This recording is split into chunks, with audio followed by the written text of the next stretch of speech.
Welcome back everyone. Today I'm going to do something different. I'm not reviewing anything, and this video might be long and it's a little bit of a stream of consciousness talking about an ingredient that I have not spoken about on this channel before. I'm talking about patchouli.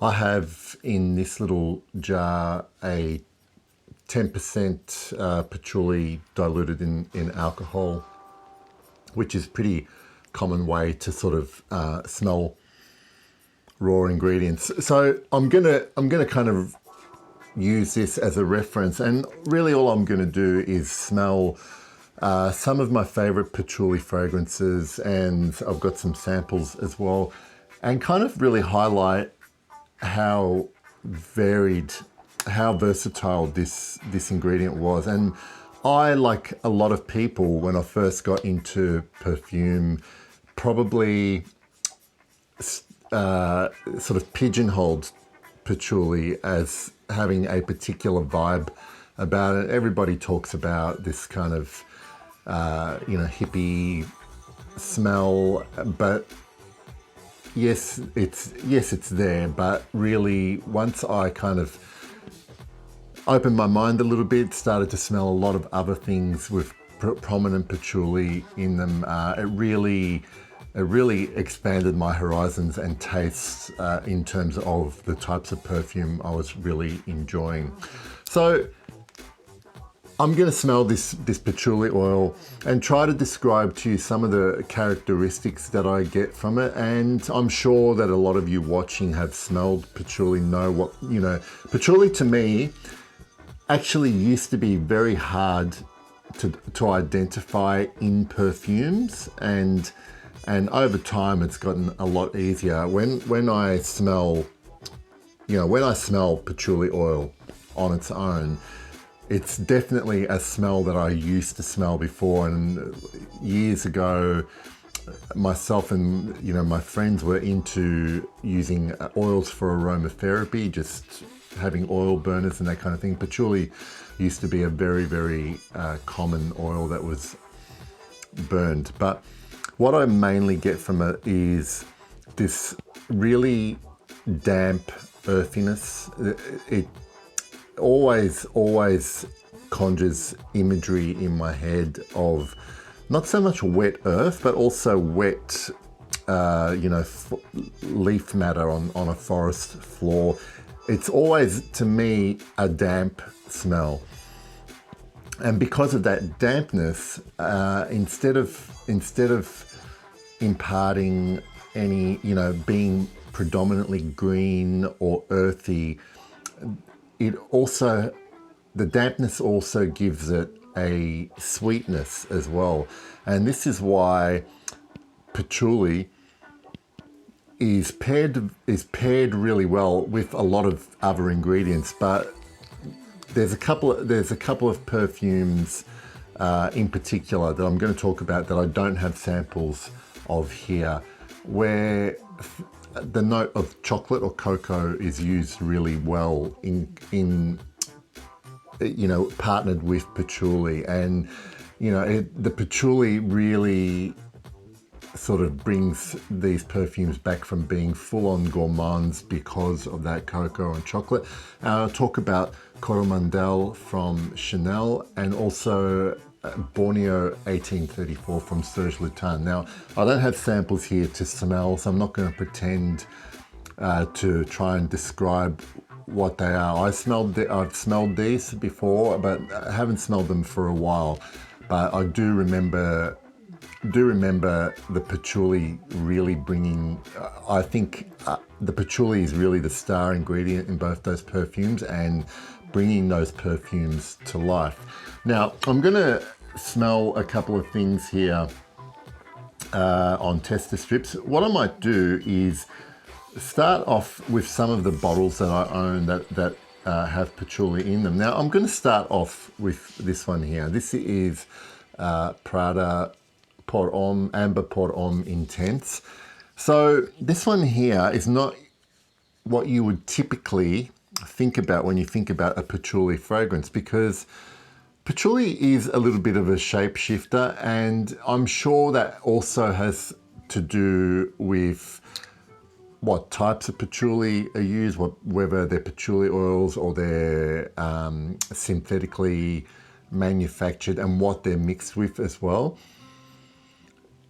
See, in this one, in Prada Amber Pour-Homme, it is really paired and blended beautifully with a myrrh note here, and it's almost as if the patchouli here has had everything, all the dirt and a little bit, all the dirtiness stripped from it, and it's just remained. I'm okay, so I'm going to differentiate between when I talk about earthiness and dirt. So this is kind of a clean, I regard this as a kind of a clean scent. And here we have almost cleaned earth that's been allowed to dry a little bit, because the patchouli and the myrrh, along with a touch of vanilla, almost produces this lovely clean freshness that's unlike any kind of soap or floral or citrus I can think of. It's just a unique smell. So what I tend to think about almost when I smell this is, if anyone has ever been to a health spa and had one of those mud baths, and the mud is not just mud that you get from the garden and stick it into a bathtub. It's kind of got that particular, you know, vibe about it. Not smelling exactly the same, but the patchouli is just really refined in this fragrance. Really, really refined. It's been washed down to an inch of its life, but it works really well in this fragrance. Now, the next one I'm going to talk about is Sticky Fingers from Francesca Bianchi. Now here, again, the patchouli takes on a whole different characteristic. And I would say, and I am smelling from a strip, I would say that here it is, again, a very, very smooth patchouli, but a little bit of its funkiness has remained. So it hasn't completely been gentrified the way Prada has done it in Amber Pour-Homme Intense. Here, Francesca Bianchi has left a little bit of its roots in and paired with other sweeter ingredients, which to me give this lovely impression of gooey earthiness. Maybe there is a really lovely touch of syrupy resin that is perfectly, what's the word I'm looking for? It's just a perfect amount blended with the patchouli. So the patchouli gives this one all of its body, but it doesn't take over the personality of the fragrance, if that makes any sense. And I love the way the patchouli here is kind of pretty much embracing every other ingredient in the perfume and allowing all of that to take on its own, to take on the personality of the patchouli and affecting everything else. It's kind of like a Russian doll where the patchouli is the bigger outer doll. So this one here is Patchouli Nobile, if I can get that in focus. Patchouli Nobile from Nobile 1942. This is my favorite patchouli dominant scent. And what I like about this one is that it has this extreme dryness. So again, we have patchouli leaves, but here they seem to be Here, the earth has been washed off them. They've been allowed to dry, and now, but they've kind of retained a little bit of freshness. And what I mean by that is that there is a bit of greenness. There is a bit of a menthol characteristic trace left in it, and again, this dries down into a slightly ambery base, but the patchouli again dominates it. But it's darker. It's darker than Sticky Fingers. It is more austere than Sticky Fingers. Sticky Fingers is a warm embrace, and this one here is just a mysterious glance. Patchouli Noble is, I think, kind of in that same kind of family with Frederic Malle's Monsieur. Now, that one there, the couple of times that I've tried it, I found that to be extremely dark and very.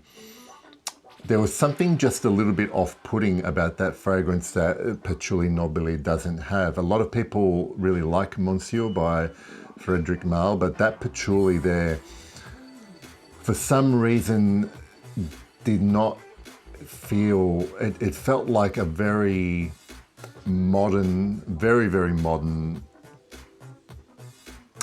deconstructed kind of patchouli fragrance to me.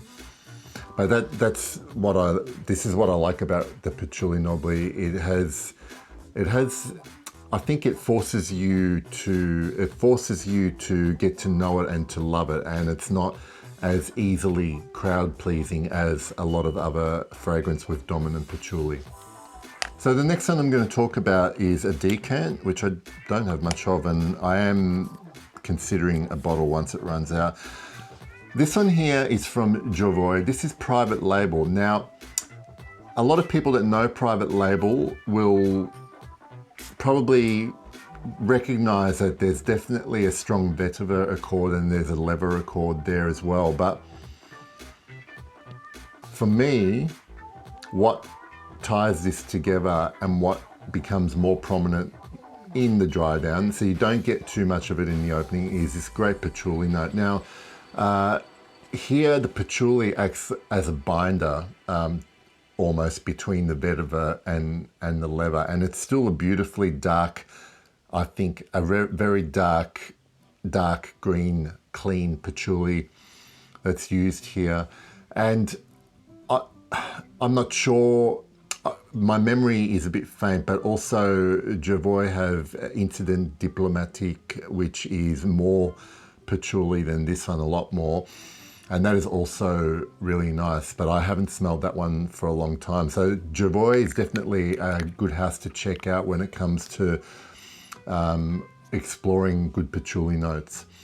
Yeah, so private label is yet another way that patchouli is used, and I'm not even going to scratch the surface because really patchouli is one of the most widely used ingredients in perfume. There's probably not many others that are used as much or more than patchouli. I can think maybe of bergamot. I guess there's a lot of musks being used in fragrance, but patchouli is definitely one of them. Okay, so I'm going to move on to some of my samples now. This one here is from Histoire de Parfum. This is Noir Patchouli, and I have to say the few times I've worn this sample, if I can get a spray out of it, I was really, really impressed. Here there is, the patchouli is almost larger than life, and there is almost a boozy sweetness to this one as well, while never taking away from all the personality of this patch.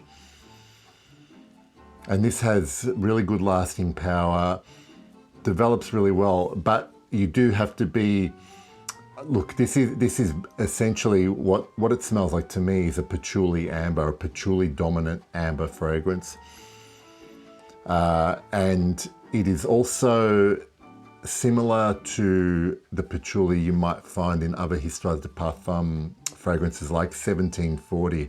So I think whereas in that fragrance the patchouli is definitely there, but I think it's the background noise for the immortelle and the leather and all the other things that are going on in that fragrance.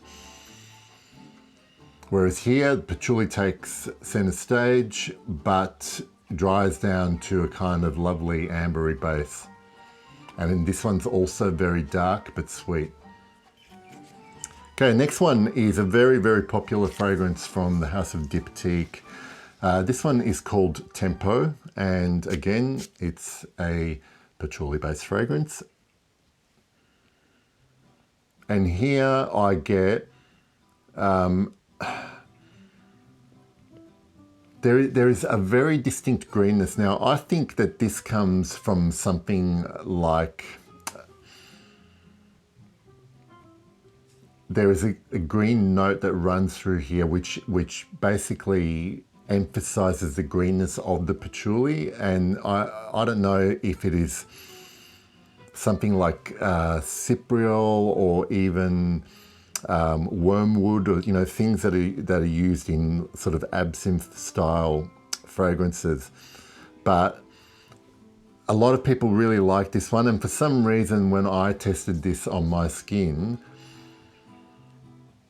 it didn't capture my imagination like some of these other ones, and also it didn't last on my skin at all that much, but this is also another really, really interesting variation. This for some reason did not work for me.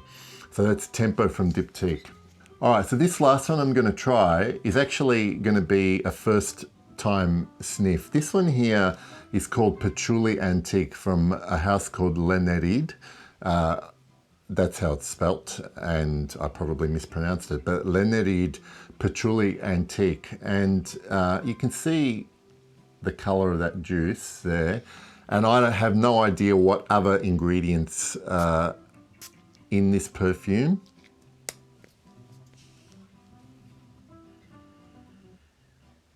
So here I find that the patchouli is very, very similar in characteristic to Sticky Fingers, where this is a really nice, warm, earthy patchouli. In fact, it's they're actually very quite close. But this one does not have the slight sweetness that Sticky Fingers has as well.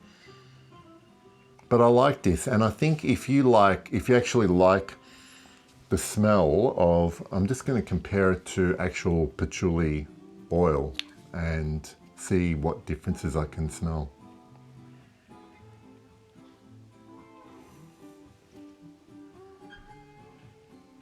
Yeah, this one's definitely been sweetened with something. I wouldn't be surprised if there's some vanilla in the base of this one, but it is quite nice, and it's a nice one. I might test that one on the skin, but I don't know much about this perfume or house at all. It smells like, and this is only on strip, mind you, it smells like this might be reasonably linear, but you can never really tell how a scent's going to develop if you're just smelling them on strips. So they're the ones I wanted to talk about, and really it's not like a recommendations list or top 10 patchoulis or whatever it was. I just wanted to talk about how prominent patchouli is in perfumery, how different they can smell in different perfumes, and this applies to all ingredients, I guess. But patchouli, to me, does take on, just really is good at taking on a lot of the personality of the other ingredients that it's blended with as well. So I'd really love to hear about your favorite patchoulis in the comments. Now, there are other fragrances I could have talked about that I have where patchouli is prominent, but with those ones, and I'm thinking about 1740. I'm also thinking about Guerlain's Heritage as well. The patchouli is prominent, but there are a lot of other things that make those perfumes what they actually are as well. Yeah, so let me know what your favorite patchoulis are, what patchoulis I should definitely try that I haven't mentioned in this video, because I'm sure there are going to be some. If you want to see more of these type of videos, just let me know. Maybe pick an ingredient for me and I can see what I can do. All right, thank you for making it this far, and I'll see you all later. Bye.